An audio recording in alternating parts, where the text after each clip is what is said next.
Katnoya pingadait shisha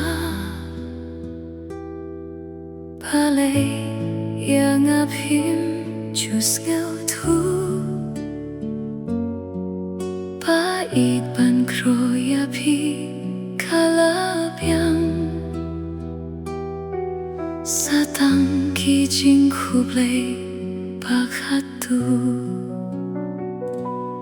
당시된 볼빛 ngay nanga Chinh ít ca long thang cung jing pos niu 당시된 볼빛 ngay nanga Chinh ít ca long thang cung jing pos niu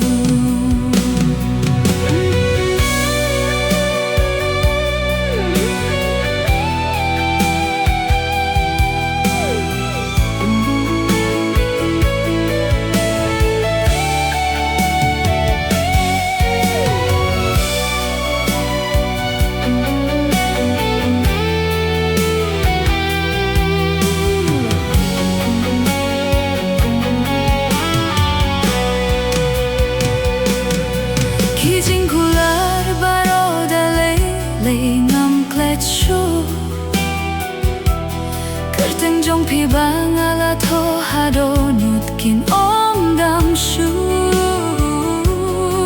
Ki jing kular baro dale le ngam klet shu Kerteng jong pi bang ala to hado nut kin om dam shu 당시 땡볼빛 ngay nanga Chinh ít ca long thang cung jing pos niu 당시 땡볼빛 ngay nanga Chinh ít ca long thang cung jing pos niu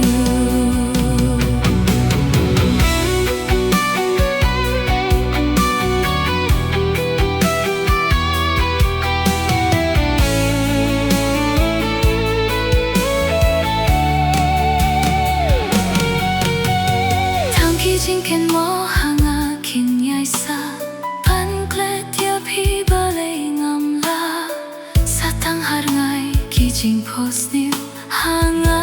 bait pi juan pao Kung nongan ong Mano ban sa ki Ya jing yi Jong ngai ya pi